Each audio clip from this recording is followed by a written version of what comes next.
So, good evening, everyone. This is the second session on formulation development. Uh, as last time before starting, I would just like to tell this session is mostly meant for freshers and MFOM students or BFOM students who are interested in upgrading their knowledge and skills, and at least they can uh, appear for interviews and can have a just broad idea about what goes in a research and development lab. This is meant mostly for the freshers and students.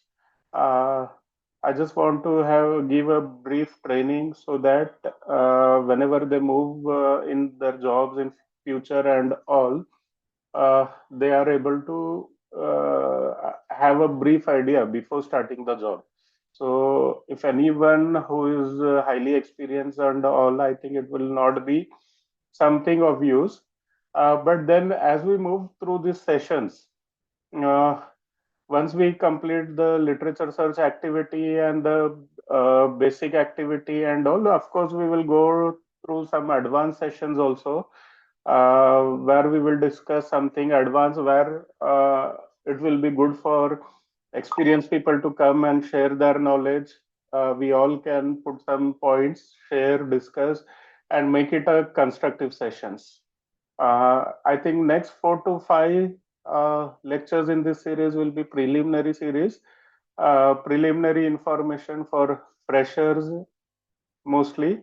And then once we complete these, and then once we complete about how to go ahead with the literature search and all, maybe we'll go into discussing the guidelines and all in advance. And at that time, I think maybe the experienced people can come and they can give their experience also, and we can have a discussion.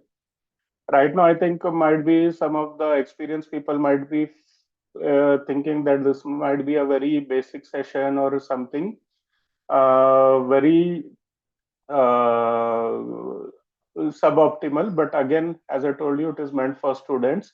So you'll have to bear with this series for the next 4 to 5 session, and then maybe we can go ahead with some actual sessions and actual discussions, and then case studies we will do. We will solve examples. We will have some examples about research and development. There are many examples which can be just demonstrated online. So we will go into details once we clear the basic phase. And I'm sorry, actually, I was supposed to have 2 sessions per week, but last week I had a very busy schedule and I was not able to. Wednesday, I was supposed to join. The presentation was already ready, as you are aware, but still I was not able to join because I had a very busy week last week. But hopefully, I will try to either join tomorrow or somewhere one day in a week to compensate for it. So now I'll take you to the presentation. Let me take you.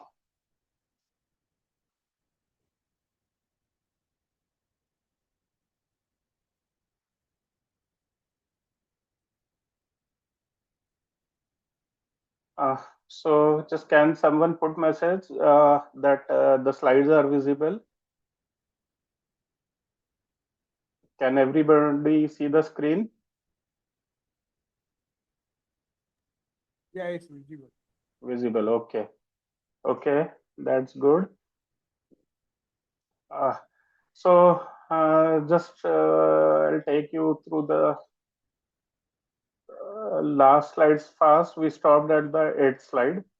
So we discussed overall generic development. Uh, then we discuss which guidelines are required, ICH guidelines and global harmonization. Then we discuss pre-formulation studies, what needs to be done, and what are the requirements. Then we discuss API characterization techniques. Of course, we discuss something very basic. Maybe once we complete this general session today, we will go into advanced API characterization techniques. Then the physicochemical property analysis of the APIs also we discussed last time. Uh, then we discuss, I think this was, I'll just zoom the presentation. So we discussed the excipient selection strategy, and I think we discussed the compatibility studies testing also in the last session. So now moving to the formulation development approaches. So once we complete the literature search part and all, we move to the formulation development approaches. So whenever we say that we are developing a generic, our primary target is to achieve a bioequivalent product, a product which is having pharmacokinetic properties similar to the innovator with optimal manufacturability and cost. So whenever we say generic, so as we discussed last time, that ANDA is nothing but the abbreviated new drug application where we are abbreviating or shortening the development period as compared to the innovator. So when we do this, uh, of course, the target is that it should be at optimal cost, then only the generic will sell. If you design some product where the cost is very too high, and then people will of course then prefer innovator if your cost is almost equivalent to innovator. And also screen not visible for someone. Okay, let me just give me a second. Now is it visible, Satish? No, sir, I am getting a blank slide, sir. Screen not visible. Hmm. Just a minute, I know what has happened, just give me a.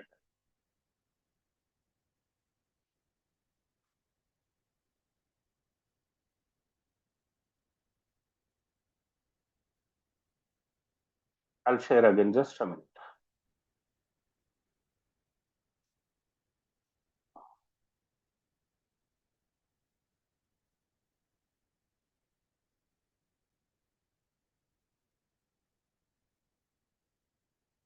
I think now is it visible? Yes, sir, visible, sir. Okay, okay, okay. So primary target is to manufacture a bioequivalent product, that is the product matches the pharmacokinetic properties of the innovator with a reasonable costing and reasonable manufacturing process. So once we start uh, in our development, the basic key principles are first we have to do the reverse engineering or study the innovator in detail. This again we will take some example moving forward and see what we do with the innovator. I'll take some live example in the next session, and then we propose the QTPP. So QTPP, as I told you in the last session also, it is nothing but qualitative target product profile. What qualities you want in your product. That is the first thing you have to do while developing generic. You have to write down the qualities which you expect in your product, and this is shortened as QTPP. So mostly based on the reverse engineering which we do on the innovator, and then the literature search activity which we do, based on that we write down the QTPP. So once we write down the QTPP, we do a risk-based approach and we go ahead with the trial. So there are few more things along with QTPP, that is the CQS, critical quality attributes, which we expect in the product. This we will discuss as we move forward. And then there are many other things also which takes place simultaneously to our lab trials and all. So other important things which will be there will be the critical material attributes of the API as well as the excipients. Means what are the requirement in the API, what are the requirement in the excipient that will help us to get the desired QTPP. Those are called as critical quality attributes, critical material attributes, CMS. Uh, then we have the CPPs that we will come, that is the critical process parameter will come when we go to the process development stage. So these things comes as we go ahead with the lab scale development. the CQs we have to define, that is the critical quality attributes, then the critical material attributes, then the critical process parameters. So we do this risk-based approach, and then we conduct a design of experiment, and then process analytical tech comes into the picture. So with these key principles, and at the end of the development cycle, our target is bioequivalence, manufacturing robustness, and a cost timeline target. So usually during any development phase, this whole cycle of setting the QTPP, taking trials, matching the resolutions based on our QTPP, and then matching the stability and having a product where the degradation is under control, it takes 8 to 18 months for development in lab. Usually when we go for IR product, comparatively, these things are easy. So we are able to complete within 8 to 10 months on an average. And when it is a sustained release project, sometimes it takes 12 months, but sometimes it goes up to 24 months to complete this activity in our lab. So once we have the QTPP and all, we decide about manufacturing process selection. So manufacturing process selection uh, is nothing but based on the API properties such as solubility, stability, and particle size. We determine what type of process we should uh, go ahead with. Then again, it also depends upon the dosage form, the selection of the process or the manufacturing selection. IR will be a different game, SR will be a different game, and then there are some special need requirement for formulation that will be a different scale. So usually, how we decide the process. So usually there are three major type of process when we go ahead for any solid formulation. So these are the direct compression, wet granulation, and dry granulation. So ideal case, usually until means almost 4 to 5 years back, it was like whenever we develop, we should first try the direct compression process, which is considered to be the simplest most process, because in this direct compression process, there is nothing but it is just mixing of the drug and the excipient and compression. So process wise, direct compression is a very simpler process. Uh, so it you was always a primary choice, but then it comes with again a lot of pros and cons. For example, if the quantity of drug is very less, so getting a good blend uniformity and content uniformity is challenging in direct compression process. But as such, the process is very simple, so it is always the preferred mode to go. If at all direct compression process is not possible, mostly direct compression process cannot be done when the quantity is too less. You might face blend and content problem. And if the drug quantity is too high, for example, if it is paracetamol, where the drug quantity is on itself 90%. So in that case, because paracetamol is not having a good compressibility, and also direct compression cannot be a ideal way to go, because the drug is not having good flow properties, and by adding some 10-15% excipient, we cannot impart a good flow or compression properties. So in that case, usually we prefer wet granulation. So as written here, wet granulation we prefer when the flow is poor or compressibility is a problem or content uniformity is a problem. So in those cases, wet granulation offers a better flow properties, because here we are granulating the drug and the mixing takes place in RMG, which is gives a quite a homogeneous mixture. And then the third process is the dry granulation process. So when we do wet granulation process, there are two type of wet granulation. That is the aqueous and the non-aqueous wet granulation.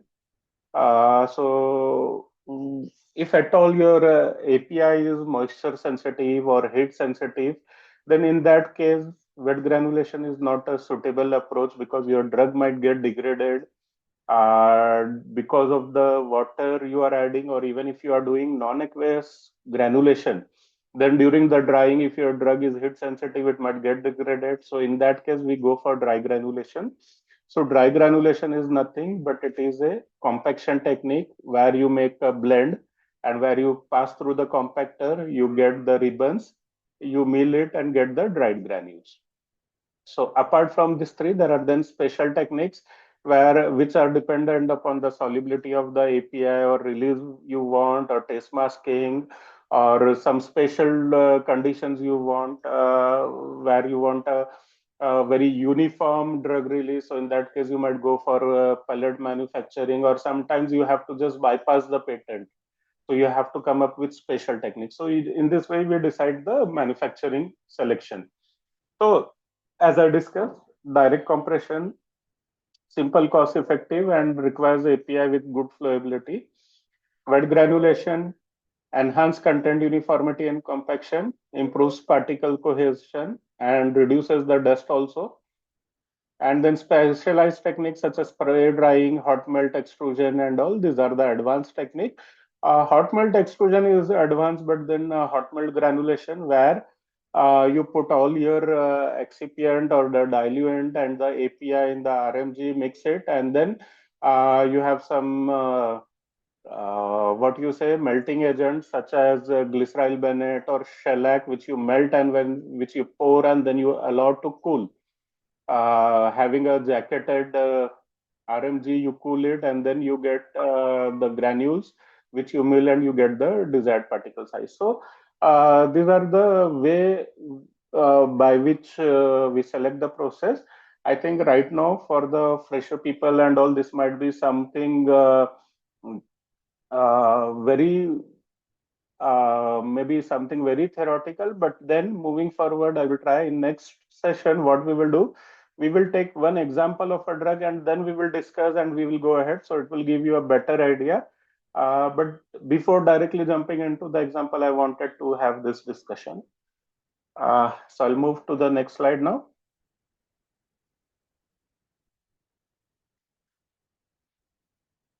So quality by design. So quality by design, this is something which is expected earlier. It was expected only by the US FDA. So when I started my career way back in 2001, at that time there was nothing such as quality by design and all. And from 2001, I think to 2007, 2008, we used to work in a very different way, where it was more a hit and trial type of working, where we used to take trials, and based on the trial we used to keep on doing changes till we get the desired output.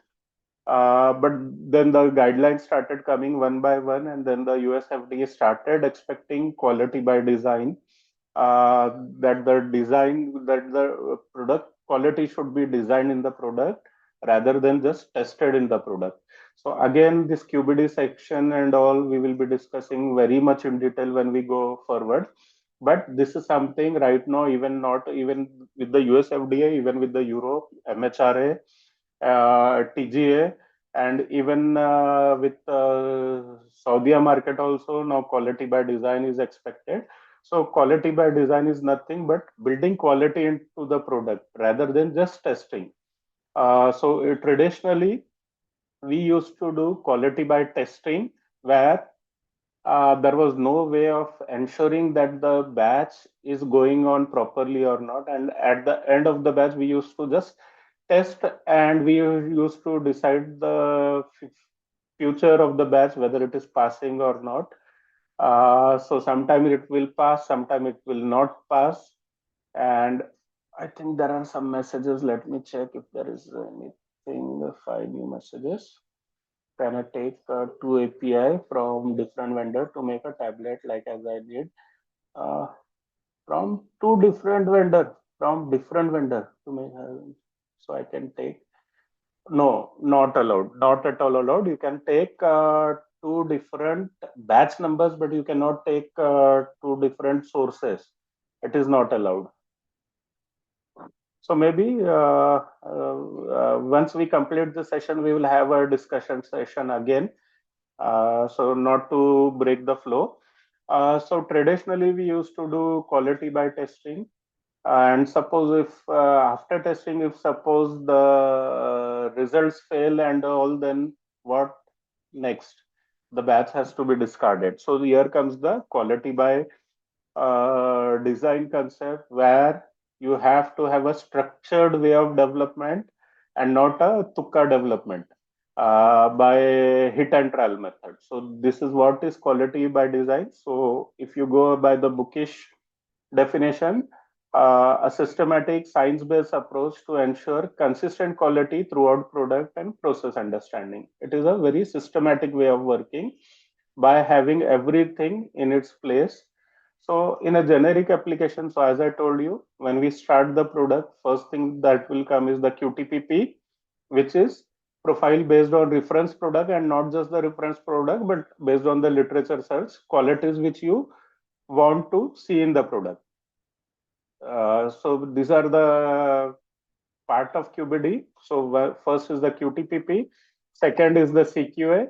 So CQA is nothing but the critical quality attribute. So now you defined the quality of the product, that your product should be 6 months stable and it should be bioequivalent to the innovator. These are the primary QTPP. So how will you measure this QTPP? So your QTPP is measured in terms of your critical quality attributes, means the exact quality. So when we say 6 months stable product, so in that case, the dissolution, the related substance, the assay, and all other tests should conform to the specification. So that will, all these tests will become your critical quality attributes. That is, by critical quality attributes is nothing but a tool to check whether the desired quality are there in the product or not. So once you decide what your critical quality attributes are there, then you uh, go ahead with the risk assessment based on the ICH-Q9 guideline, and then you go with the trials and you create a design space by the trials. So this design of experiment and trials and all, we are going to discuss in full length in future sessions and all. Right now, bear with me for some time. Maybe this might be going heavy, but then there are few certain terms and conditions, terms or terminology which we should understand in the beginning, and then when we go with the practical example, we will see how we create a design space also. And then last is the control strategy, which becomes an integral part of your PDR.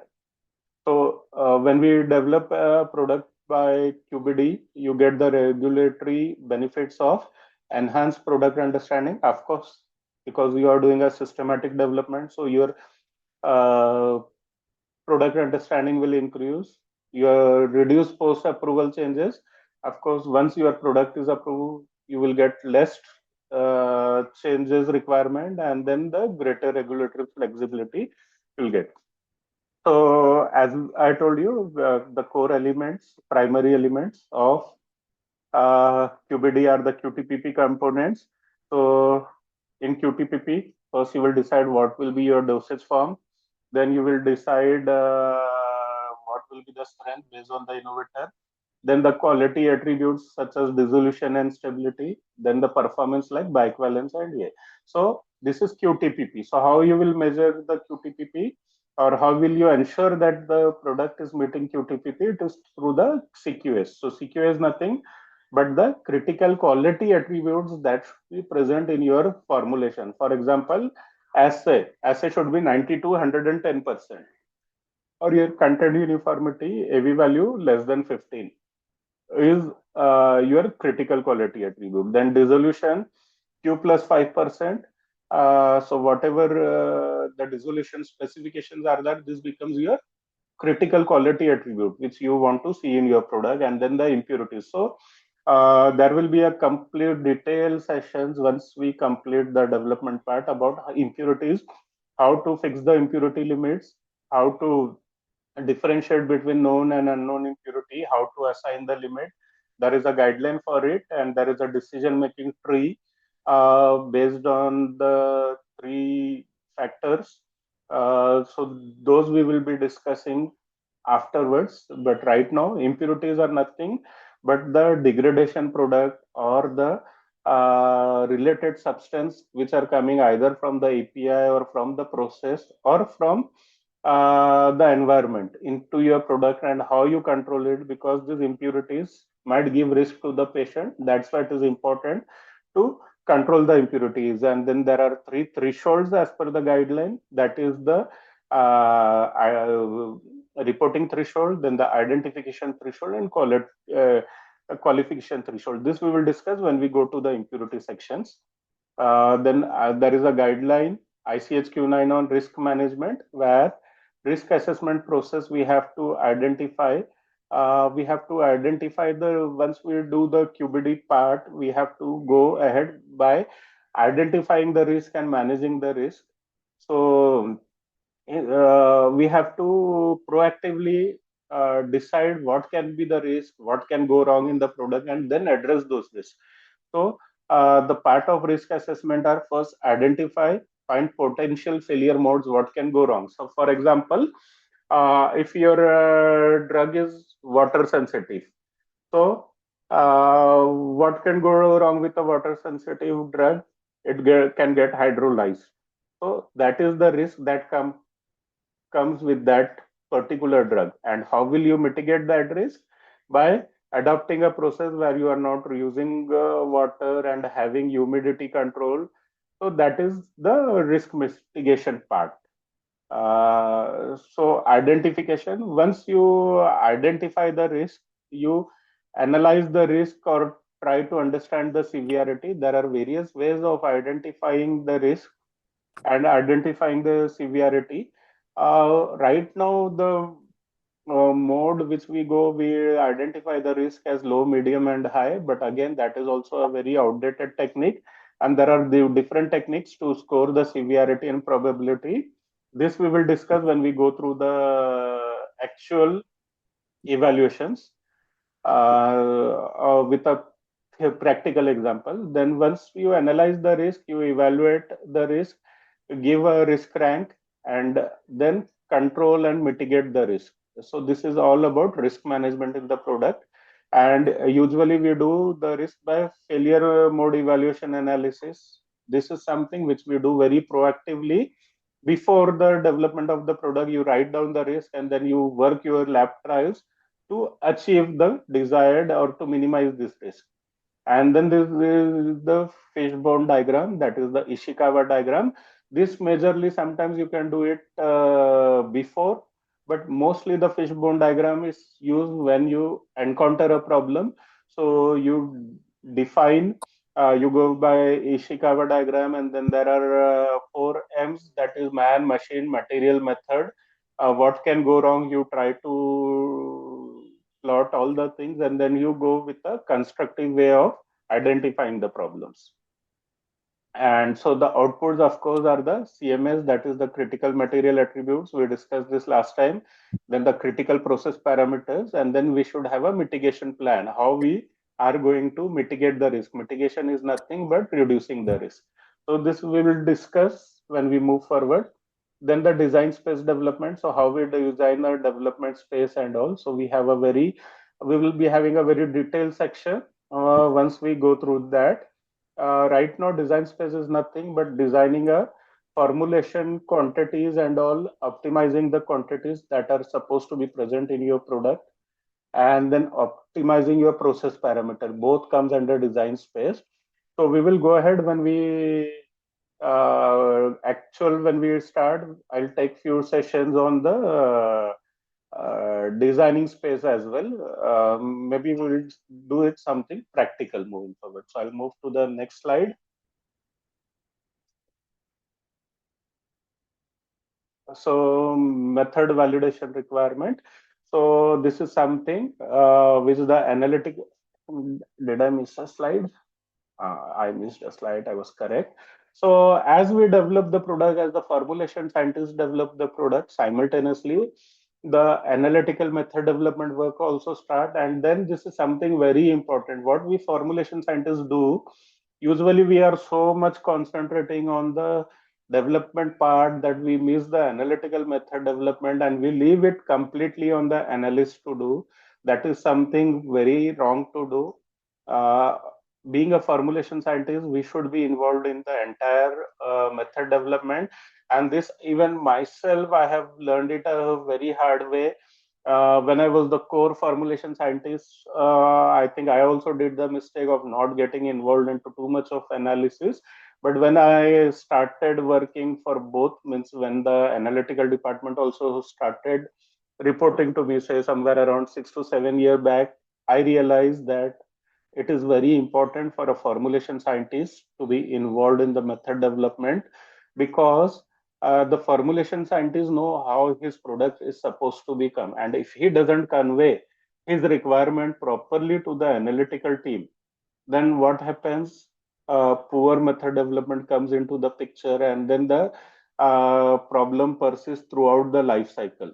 So it is my request to all the formulation scientists, uh, be a part of the development team, form a team, and have a thorough discussion, have meetings, have discussions.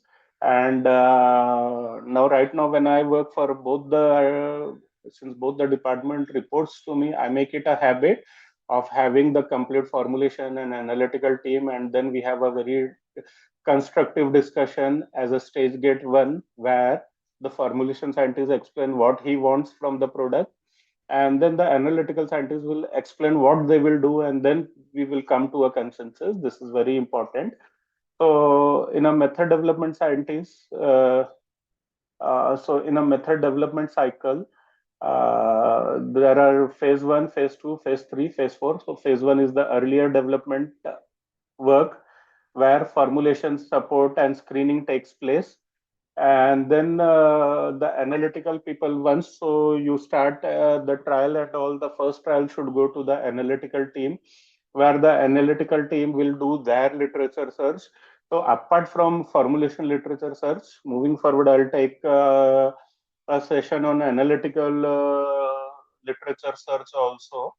So how analytical scientists gather the information, that also we will see. So right now the analytical scientists mostly they go through the HPLC method, dissolution techniques, PLC. They go, it is a 2 to 4 weeks process. They go through the various pharmacopoeia, then they go through the various online published papers based on the drug and all.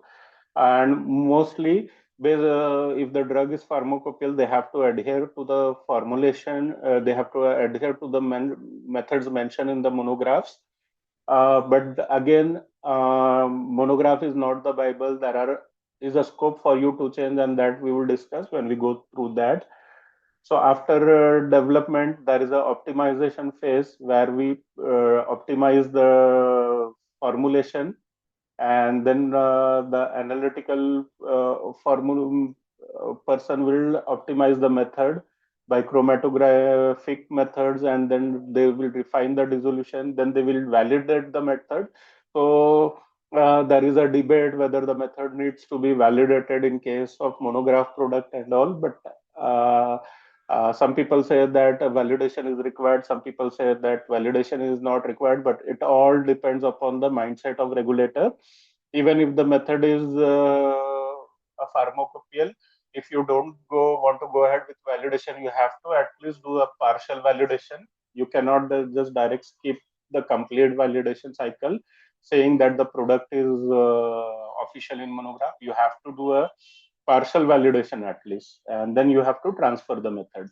So analytical method development, so essential analytical methods. So for assay and purity and all, everyone might be aware it is usually the HPLC assay, and sometimes the assay apart from HPLC, you have UV method or the UPLC method, or you can have another method. Sometimes we have a titrimetry method also, uh, outdated method, but still it is there in some of the product. Then for related substance also, you have to do the impurity profiling. So impurity profiling, we will discuss the impurity guideline at that time, and how we do the impurity profiling and how we set the limit, that we will see.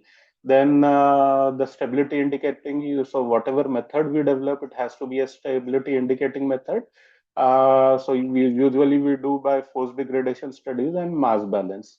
Then the performance, you have to check whether it is dissolution or content uniformity. You have to check whether method is suitable for that or not. Then advanced techniques and PAT.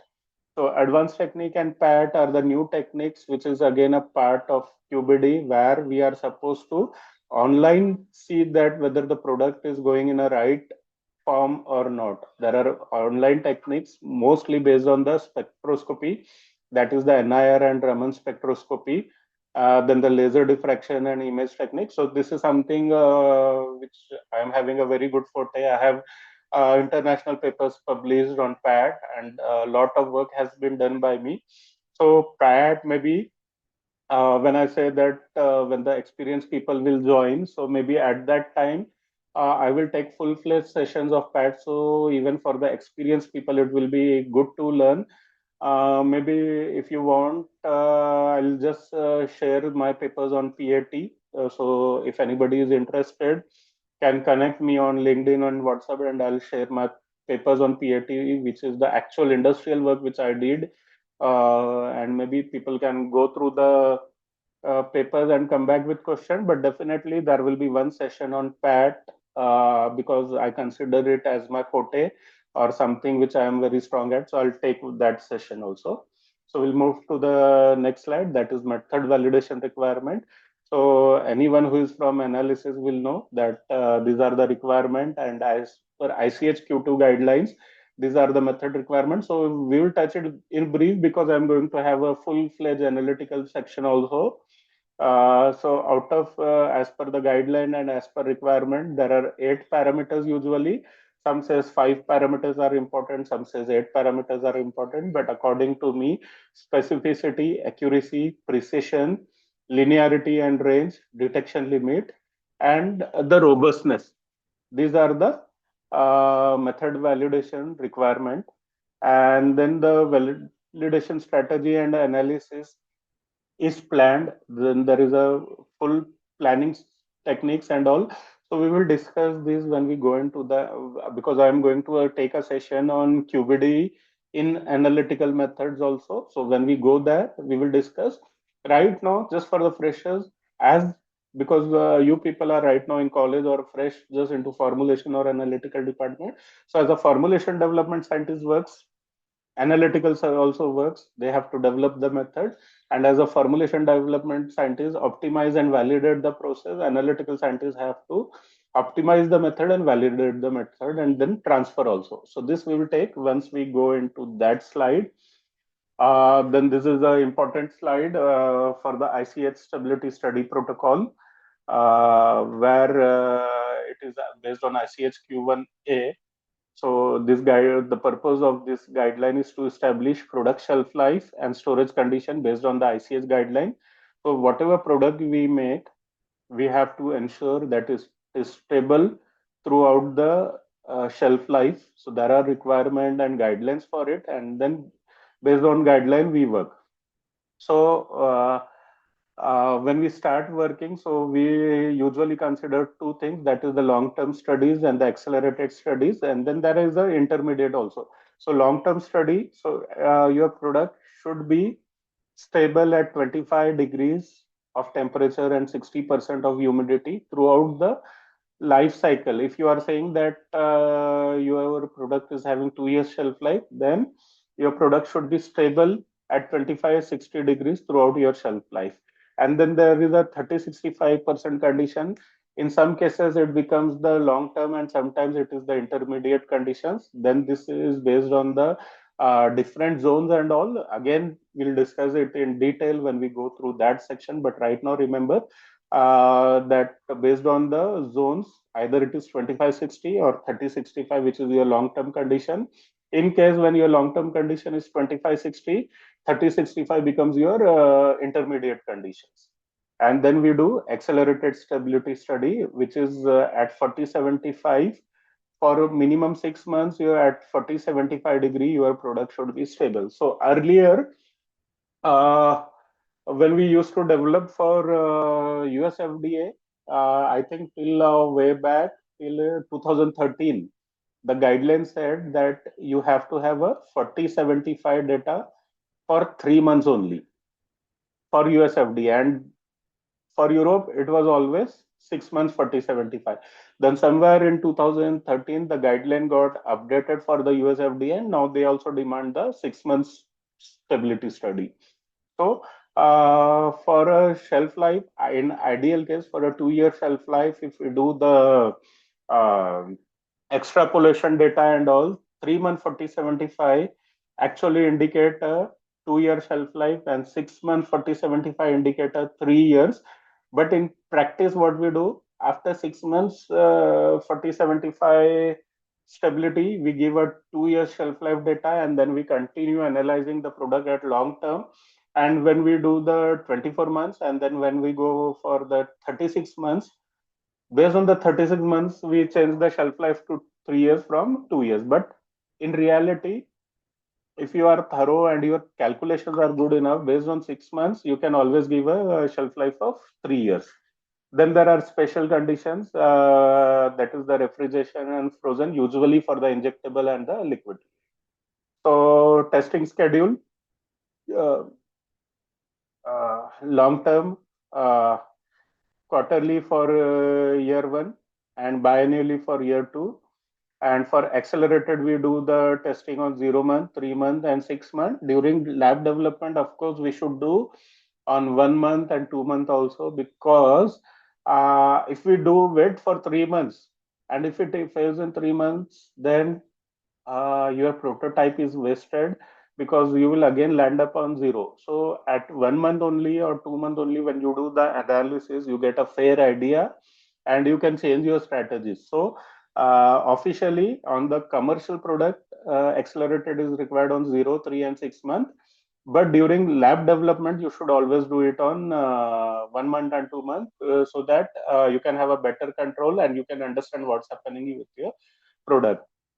And then batch and design, so batch selection, so it is again as per guideline, minimum 3 primary batches are required, which are called the exhibit batches, and they are should be representative of commercial process. This again we will discuss as we move forward. Then the study design, use proposed commercial packing bracketing matrix. So when we design the stability, so there are, if there are multiple strengths, as per USFDA, you can skip the stability of a few of the strength by the bracketing technique. For example, if you have a 25 mg, 50 mg, and 100 mg and 200 mg, you can do the stability study on 25 mg and 200 mg, and base, if both those are okay, then based on that, you can skip the testing of 50 mg and 100 mg with a proper justification. But during your lab development, always do the stability study on all the strength to have a better clarity. Only skip it in case of your exhibit batch. So these are the accelerated and long-term conditions. So we have discussed this already in detail.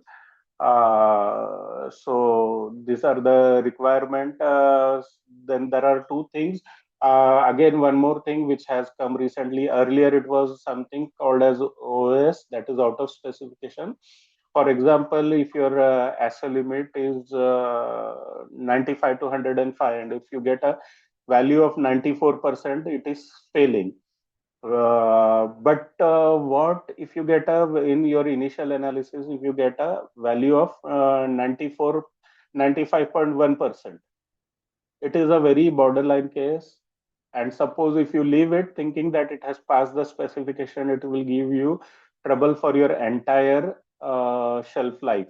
So in that case, now apart from out of specification, out of trend or significant change are coming, where a 5% loss of API from initial assay is needed to be investigated. You cannot just say that it is passing, so I can go ahead. You have to have a justification where the remaining 4.9% of drug has gone. You have to have the justification and investigations for that also. And in long-term data, it is of course the 25-60 degree data, and then the 12 months data. But actually, while submission, you have to give 6 months of accelerated and long-term data. Sometimes what happens during the filing stage and all, we reach the 9 and 12 months stage. So it is better to give that data, and the subsequent data you can give as and when we go through the analysis part. So when we do this stability analysis, there are statistical method to check the trends, how the degradation rate is taking place, how the impurities are degrading, the probability to combine data from other batches and all, and to have a probability factor. These are all new techniques coming up. Then the kinetic modeling is also a very important technique. So earlier, we used to just see that 6 months it is passing for 3 batches, and we used to report. But now, with FDA expectation rising and with situation worsening for Indian pharma industry, we have to do this trend analysis, and then the pullability and kinetic modeling, which gives the extra weightage to your product. Shelf life calculation. So I have already discussed, and we will discuss it still further.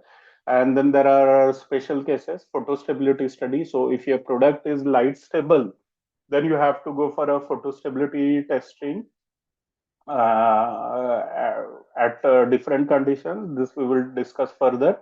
Then the container closure system also you have to discuss. So in case of liquid products and all, where there are leachables or permissions coming up, or even in solid product for US FDA, when you are packaging your product in HDPE container, you have to do a container closure study.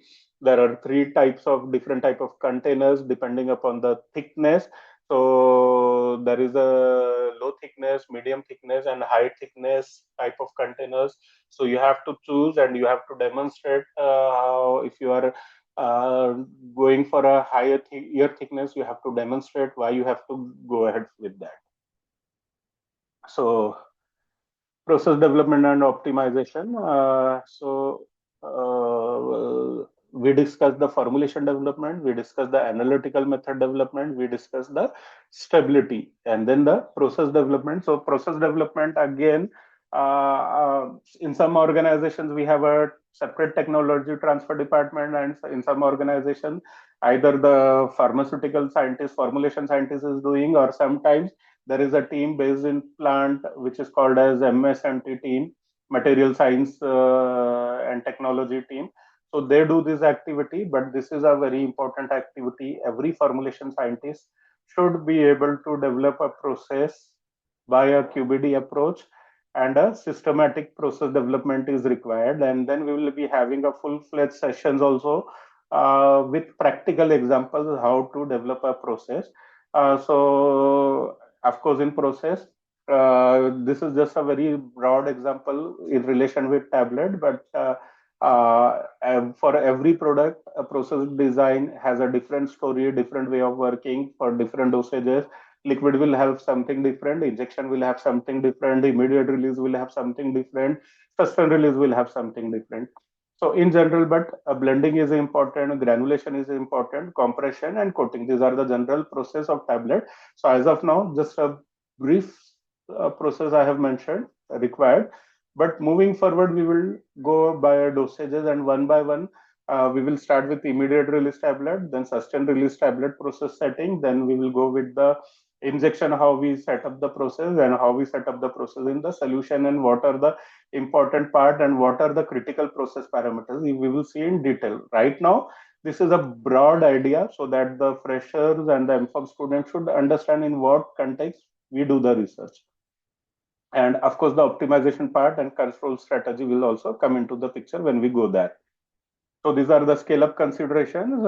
Maybe this slide will go a little heavy on the freshers and all, but because this presentation when I was designing, so I was not sure who will be my audience, so I did it a very, what do you say, advanced designing, but still you can go through it. So this is a systematic framework, scale progression. So in lab, usually first we do a small trials, then we have a area in lab which is a pilot scale, and then it will depend on organization to organization. So in lab usually we do few trials with 1 kg, and then we go with 10 kg. Then when we go to the pilot area at plant, it is a usually 10 to 100 kg, but mind you, this is not the exact, or this is not the bible. There can always be a variable, and then in commercially we go from 100 to 1000 kg. But uh, practically in lab, while developing our batch size is usually 2000, 5000 tablet. Once we do that, we take a trial of in the maximum RMG, mostly 25-liter RMG. We will take some bigger trials of 20,000, 25,000 in lab, and based on that, we will set the process. Then when we go for the scale up and the exhibit batches, of course, there is a guideline by both US FDA and Europe, where we should have at least minimum 1 lakh batch size. uh, so we have to have a 1 lakh batch size in the exhibit batches. And even this 1 lakh batch size, if you want to go ahead with a smaller batches, say 40,000, 50,000, depending upon your commercial forecast, you can go ahead with it, but you have to have a proper justification for that. And then once you manufacture the exhibit batch, you can go 10x size of the exhibit batch for the commercial batch. Sometimes people design the exhibit batch at 1 lakh, and maybe if the product requirement is not more, they will freeze the commercial batch size also to 1 lakh. So at that time, the exhibit batches can itself be the validation batches. But sometimes we change the exhibit batch, and we increase the batch size of the exhibit batch, and so we have to go for the validation again, and we can go the 10x validation. So the geometric similarity, process similarity, this all we are again going to study in detail when we go at that stage. Challenges, that is the heat mass transfer during the drying is a challenge. Then the mixing and blending is of course a challenge. We will see with the practical example. Powder flow properties is again important during scale up. Then the uh, sorry uh,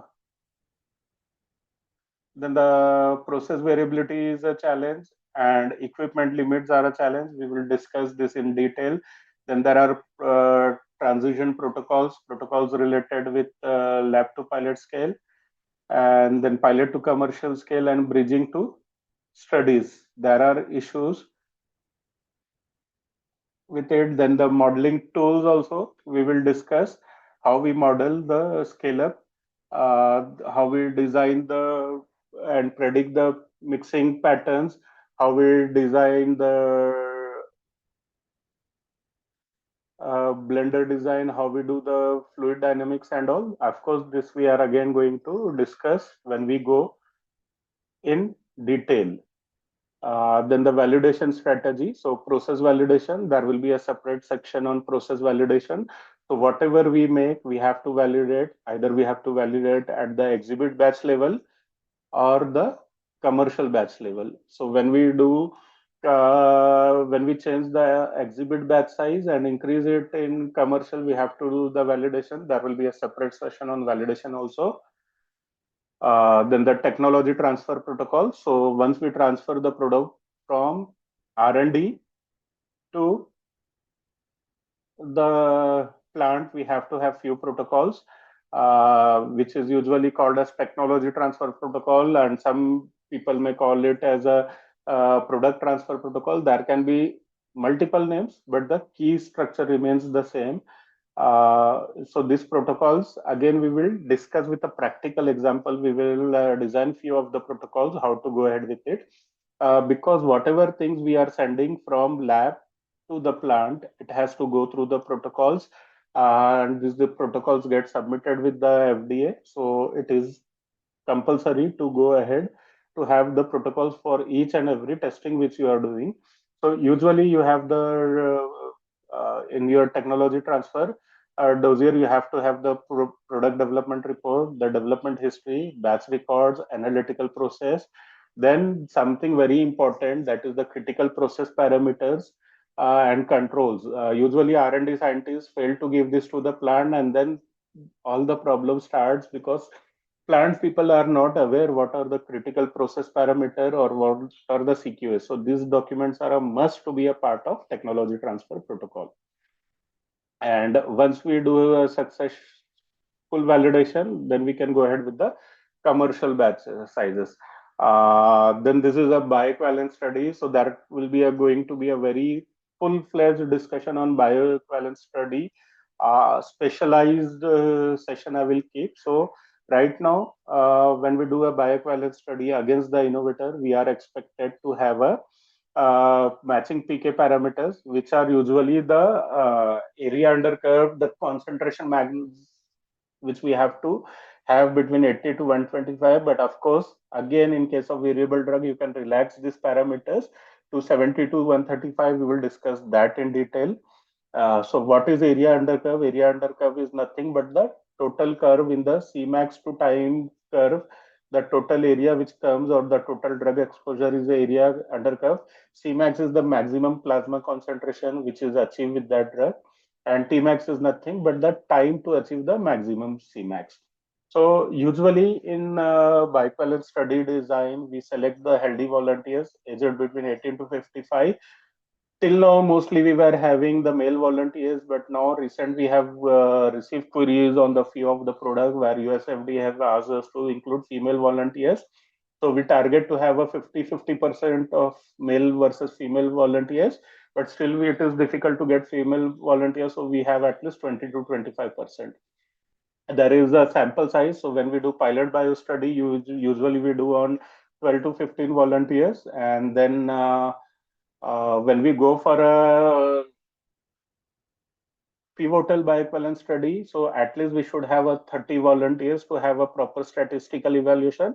Of course, you can increase the number of volunteers from 30 to 50 to 60 to 100, depending upon the variability and all, but with proper justification. So there should be an optimum amount of or optimum number of volunteers which we select, and this we will discuss in detail when we go through the bioequivalence study. Right now, note that at least minimum 30 volunteers are required to have a proper statistical evaluation.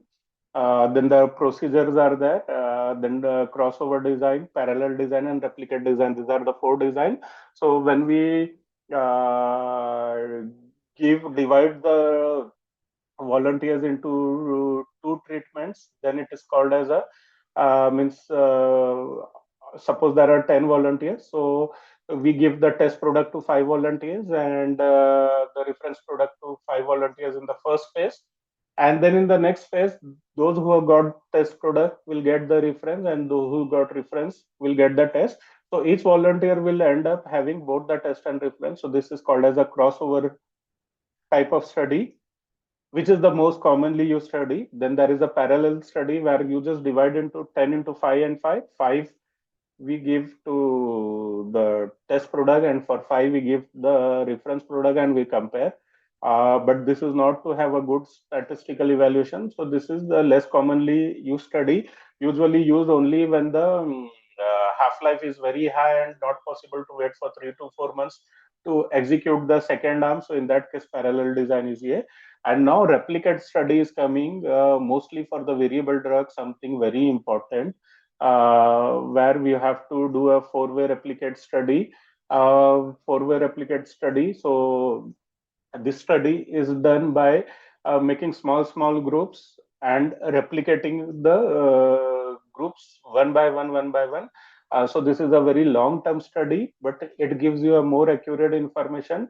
Sometimes where your product will fail in crossover design, if you go ahead with a replicate design, chances of your study passing is higher, but it requires a lot of investment and a lot of time. A simple four-way replicate study will at least take 6 months for execution. Then the statistical model is there, which the bioscientists do, and then we have to have 80 to 125 in normal drugs, and then 70 to 135 in case of the variable drug. Then there are different criteria for highly variable drug, as mentioned here. Then the NTI, this gets shortened where you have to have a 90 to 110 of the confidence interval for both Cmax and AUC. We had a very, maybe I'll take you through levothyroxine, where I faced a lot of problem with achieving this bioequivalence with this anti-AI drug because the margin is shortened, so it is difficult to achieve. We will take that example also. Then we have this FDA requirements where validated bioequivalent method is required. Adherence to EMA guidelines is required, and I think the time for the, I think we can still go ahead. Quality assurance is required. I think B requirements and standpoint, I think the time might end. So we will take this up in the next slides. And I think how many slides? Okay. There are still many slides, 4 to 5 slides. So what we will do, we will hold this discussion now, and we will have a 10 minutes of discussion. And then maybe these slides I will take in tomorrow's discussion mostly. Uh, I think with this, I will end this today's discussion because we have already crossed 1 hour time. So tomorrow we will take what were the slides, I think.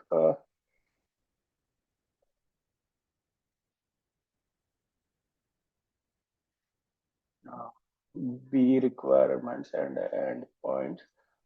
So this is slide number 20. So 20 to 25 slide number we will discuss.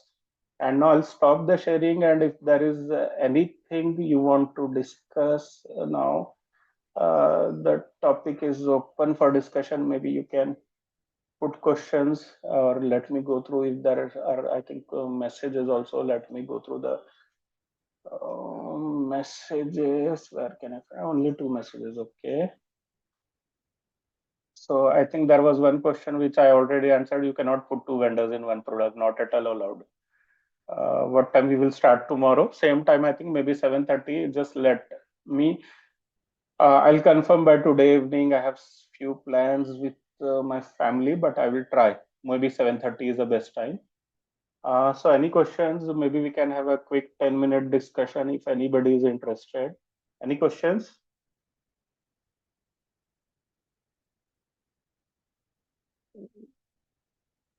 Please give us role of RSD. In RSD is nothing but the relative standard deviation. So in case of blend uniformity, we have to have a 5% SD or RSD value. Mostly it is the RSD value. You cannot go ahead with it. As the RSD will increase, your variation will increase. That is the relation. Then let me go through the question.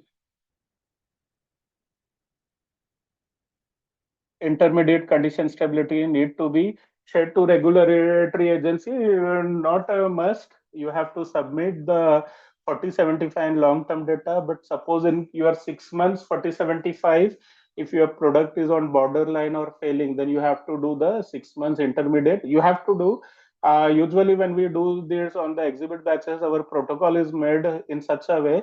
In protocol, we write that if there is any OS on 6 months, 4075 or any out of trend observed, we will do the 3065 condition and we will evaluate it. And then we will, if at all, if it is failing, then we have to give the 6 months and 9 months of intermediate. If 4675 data is okay, FDA doesn't ask for it. Then next question, brief discuss on virtual bioequivalence. Sure. So tomorrow anyway, there is one more slide left for bioequivalence. That also we will discuss. And then we will, once we move forward and when we go that our product is developed and when we start with the pilot bioactivities, now there we will discuss in detail about a full-fledged bioequivalence study, how we design the pilot bio study. For okay, what is the question? Bioequivalence study for injectable.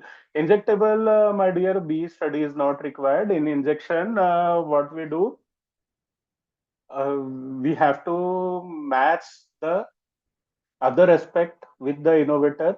That is the osmolarity, the viscosity, and then the sterility. So in injection, it is not like a solid oral. In injection case, what we do, we are expected to have a qualitative and quantitative formulation similar to innovator. So we have to design a formulation. Before actual lab work, we have to do a control correspondence with US FDA, and they will check our quantitative and qualitative formula. And if it is okay, they will give us a go ahead, and then a B study is not required, but a comparison is required, and sterility and then other factors are required. And of course, when we go for a suspension type of injections and all, in that case a B study might be required, but mostly in injection, as long as it is in solution form and you are matching Q1 Q2, a B study is not required. Of course, you have to do a control correspondence with FDA. Then let me to Fed Bios. Okay. Next question, with 6 months 4075 data, how many years shelf life? So I told you already, ideally it is 3 years, but what we do, we take a regressive approach. With even with 6 months 4075, we give a 2 year shelf life, and then we keep on doing the long term. And when we do the long term study of 3 years, then only we go for a 3 years shelf life. What happens if we give a directly 3 years as a shelf life? Now there are chances of many questions coming from the FDA, and then it wastes time. So usually, even with 6 months 4075 passing, we give only 2 years of shelf life. But again, with proper statistic, it can go to 3 years. Then next question, our fasting bio pass at pilot scale, fed bio getting fails, it getting slow. How to deal with it? So you'll have to see many of the organizations which I'm observing, people don't do sufficient due diligence before pilot bio study. In this case, now you should have the fasting and fed media. There are medias available in market which simulate the fasting condition and fed condition. You should first match your dissolution in the fed media, then only go for the fed study. And if at all your fasting is passing and fed is failing, then either go for a replicate design, or if you are not going with the replicate design, identify a suitable media which is a discriminatory media for the fed studies. Identify match in that media and then go. So maybe if you can give a detailed example, how your study is failing, what is the data and all, maybe I will be able to explain you in more detail. You can contact me for that. But as a rule, do dissolutions apart from the four media, do dissolution in the fasting media as well as the fed media. Now fed media are available, of course, a little bit of costly. I think in 5 lakh rupees you get the media worth 2025 dissolution. So always before pilot bio study, whatever batches you are intending to do and you are innovator, run a dissolution in fasting and fed media both. It always gives you and it saves you a pilot bio study. Spend for that.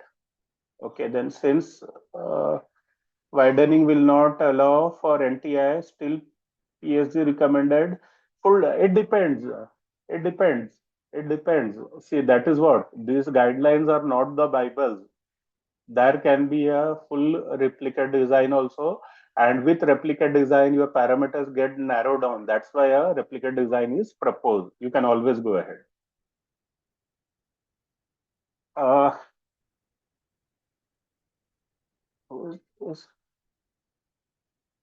oh, is it Kundan? How are you, Kundan? I think there is a question from you, so happy to see you, Kundan. Long time. What evaluation test formulation scientist to do? एक minute, मैं just give me a time. I think now I think I can. Where was so Akbar Ali was, I think Akbar, I answered your guidelines are not the Bible. There is always a scope for and when we do a replicate study, your studies try to come towards the center. That's why it works for even the criteria. Then the question by Kundan is, what evaluation test formulation scientists to do to know the API behavior? So post degradation is important, Kundan, and then the solubility study is important. Then the pH testing is important. Then the polymorph of the API is important. Then the degradation tests are important. how the drug degraded. These are important. Then the particle size, most important for bio studies, are important. Hope I have answered your question, Kundan. And if there is anything, you can always get in touch with me on WhatsApp. Anyway, it has been a long time getting in touch with you. Then there are two more questions. How to use AI in formulation development? AI, we can use now. People are using ChatGPT and all. And one thing, this design space and all that, till now what we used to do, use the mini space and design expert and all, which used to be a very costly software which all organizations are not having. So in that case, I think if you put your details in just ChatGPT, just take a 1600 rupees subscription of ChatGPT, and if you put your details properly, you can get the complete design space in ChatGPT. No need of having advanced softwares. This is where the AI is coming in tool. Then the AI comes as a very important parameter in your process development. And question is from Balaji. So your PAT, process analytical technique, is nothing but it is AI, artificial intelligence. So we will discuss this. We will have a one full session only on PAT, and I'm very much excited because I've done a lot of work on PAT. Then Syed Shah Bahadur Siddiqui, greetings. How do you approach impurities profiling for complex molecule, and what were the challenges? So even the molecules is complex, and all the impurity profiling is again the same as per the ICS guideline. There are the three threshold, that is the reporting, identification, and qualification threshold. So you have to have this threshold in place. So when you say complex molecule, I'm not understanding, because complex molecule is something where the process is complex, where the bio is challenging and all. If you're API is having problem related with degradation and all, that will not be come into a complex molecule, but a complicated molecule where the degradation is high. In that case, you have to have a proper forced degradation challenges done, and based on the forced degradation challenges, you can always design your product. And we will have a again, as I told you, we'll have a full-fledged session on impurities. I'll need some time in building the presentations for the same. Believe me, I'm working every day 1 hour to build the presentations for this session. So we will discuss those things when we go there. I will build a presentation and I'll share that presentation also with you. Then any more question? How to ensure that bio gets passed at first attempt only? That is what I'm saying. To ensure the bio passing, uh, traditional is that we just match the dissolution in 4 media and we see, but then that is not the only way. We should match the dissolution in fasting stage, we should match the dissolution in fed media, then we should identify a discriminatory media. Many people fail to identify a discriminatory media, and discriminatory media means a media in which your product gets discriminated. For example, there are some people in waiting, let me add them. I think some people are going on how to join them. So what happens, for example, if you have a very strong media, in the strong media, if suppose you put 5% SLS and you put your formulation and our formulation, so both will behave separately, same. So that is not a discriminatory media. So you have to optimize the SLS quantity where the difference in dissolution between your product and the innovator product gets identified, and then you have to match the dissolution in the discriminatory media. That will give you the confidence of passing of bio. So for passing pilot bio in one stage, you have to have a lot of dissolution data and not just only the 4 media data. You have to have a discriminatory media, and now FDA expects you to write a full-fledged discriminatory summary report. Okay, can you explain the relationship between pharmacokinetics of drug and dissolution development, Satish? It is a very complicated relationship. we cannot always match, and that is why I'm saying that just by matching the dissolution media, we cannot match directly the bio. That is the reason we have to have fasting and fed media. So usually, but again, uh, not to have an exact comparison, but usually while designing a pilot bio study, we design two strategies. One strategy where we match the innovator, and the second strategy, which is either having the dissolution on higher side of the innovator or lower side of the innovator. When we dose this, so we expect that the matching should pass, and if the matching doesn't pass, and if the lower or higher pass, then we can change our development strategy along with it. But that is roughly, if you match the dissolution, you should get the bio. But then again, it is not a Bible way. It has to have you have to work, you have to identify the discriminatory media. Once you match in the discriminatory media or the fasting or fed media, you get a chances of passing bio. Okay, Vinay, thank you, sir, for all these. As a fresher, it is very helpful. Yes, of course, I'm doing this all for you only. I wanted to have an interactive session. See what happens. Lot of resumes comes from freshers and all, and it is practically not possible for us to accommodate. So when we cannot help in that way, I thought that best way to help is to guide the students to have a sufficient knowledge so that they can crack interviews and all. That is the maximum I can do, because accommodating students, we have limited vacancies, our hands are tied, so not possible for taking everyone for job, but we can always share the knowledge with everyone, and those who can pick up this knowledge can get a good opportunity with the interviews and all.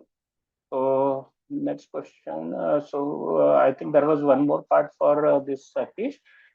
Can we get some lectures? Pellet formulation, yes. Again, pellet is my expertise, area of expertise. Working on pellets for more than 20 years now. So we will have a separate session. Then Chaitanya, hi sir. How can we select a biorelevant media based on Tmax for fasting and fed stage? So ideally, your Tmax is nothing but your time for match achieving the maximum concentration. So based on, rather than Tmax, based upon your half life and all, you can always, for example, uh, if your drug is having a Tmax of say 1 to 2 hours, it means you have to match the dissolution in zero point 0.1 normal HCl. If your Tmax is towards higher side, maybe around 4 hours or 5 hours, that means your drug is getting maximum absorbed from the upper part of the intestine. So there 4.5 will become your dissolution media. If it is a sustained release product, then Tmax से ज़्यादा all your pH condition will play the role. So Tmax in case of fasting and fed, so immediate release product, it is not only just the immediate release part, but from which part of the intestine or which part of the GI tract the absorption is taking place.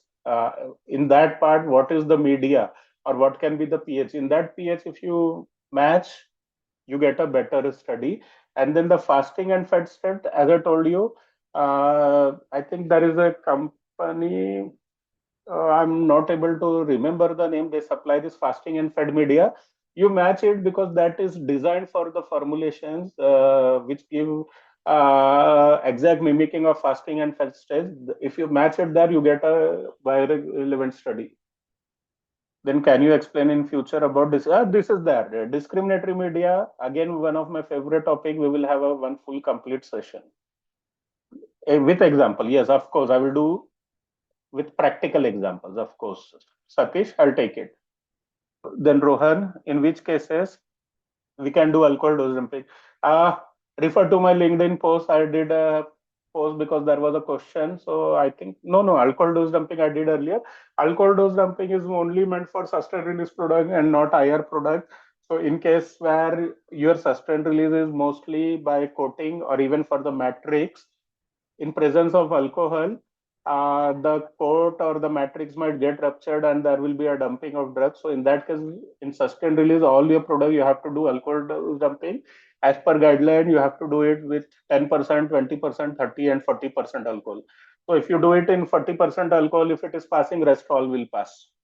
Is it specific for ER? It is compulsory for ER product. You cannot go ahead without that. Then, sir, when we develop discriminatory development, is it need to? Of course आप discriminative वो media में करना चाहिए ना कि absorption site आपका कहाँ से हो रहा है ज्यादा, उस साइट पे आपका क्या पीएच है, based on that only you should try to match. That is something very important. That's why during the development process itself you should understand the kinetics also. Is it required to no, not at all required. Some people say that it is required, but not at all required.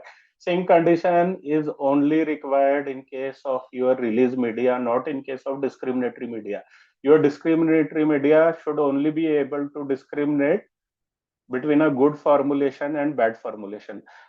If I have to give a very rough example of discriminatory media, suppose say I am a very fat person, and then if I fight with two persons who are of, suppose I am 100 kg, if I am fighting with two people who are having 50 kg of weight, so I will defeat the both of them.